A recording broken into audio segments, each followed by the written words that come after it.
Magandang araw mga idol, boxing update po tayo. Cuadras Casimero binira si Naoya Inoue. Pag-usapan natin yan mga idol. Mainit na face off ni Beterbiev at Bivol. Pag-usapan natin yan mga idol. Pero bago ang lahat mga idol, baka pwede makahingi ng isang like, subscribe at pakipindot na rin ang ating notification bell mga idol. Para ma-update kayo sa ating mga bagong video na katulad nito. Well mga idol, alam naman natin na talagang itong laban ni Bivol versus Beterbiev. Pangalawang laban na ito mga idol, na kung saan ay tinalo itong si Bivol mga idol via decision. Na kung saan mga idol naniniwala si Bivol na kayang patumbahin itong si Beterbiev.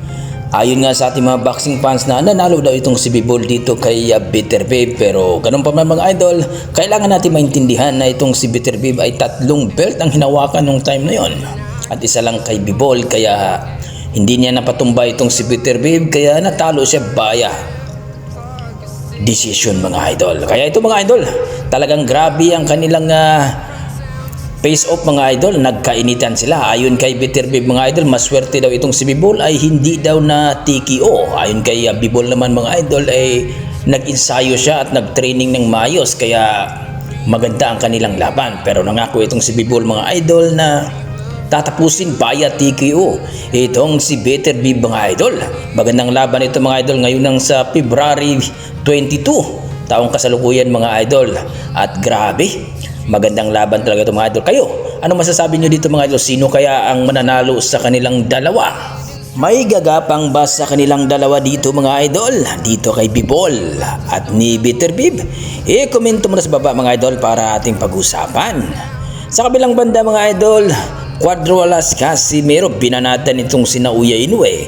Maswerte daw ito na nagkaroon ng pandemic noong 2019. Alam naman natin mga idol na 2020 ay mangyari sana ang kanilang laban doon nga sa Las Vegas. Na kung saan mga idol, kabago-bago lang ni Cuadras Casimero na nanalo via TKO dito kay Sulani Titi. Kumbaga, naagaw ang kanyang pagiging champion ni Sulani Titi. Kumbaga ay TKO ang inabot nito. Walang nagawa ang Sulani Titi mga idol, kundi gumapang na lang sa luna mga idol at hindi na nakayanan ng referee at inawat na ito at tinapos ng 3 rounds lamang ni Casimero mga idol. Kaya naitakda ang laban ni Casimero versus Naoya Inoue dahil kampiyon noon si Naoya Inoue sa IBF. Ito naman si Casimero ay kampiyon dito sa WBO Bantamweight Division mga idol. Pero dahil sa pandemic mga idol ay hindi na tuloy ang kanilang laban sapagkat wala daw visa itong si Naoya Inoue na pumunta sa bansang US mga idol sapagkat ay pandemic nga daw. Pero tumagal na nga ilang buwan mga idol, almost 9 months na nag-antay sila si Casimero. Ayon kay dito kay Bob Arum ay dahil sa pandemic daw ay matuloy naman daw kanilang laban pero babawasan daw ang kanilang kita bawat boksingero. At dito nga mga idol, sabi ni Arum ay kung papayag itong si Casimero. Pero ayon dito kay Sean Gibbons, papuntahin muna daw itong alaga nila na si Naoya Inoue sa Las Vegas bago sila magkaroon ng negosasyon na bawasan ang kita ng mga boksingero. Kaya hindi natuloy mga idol, mukhang hindi nagkaintindihan.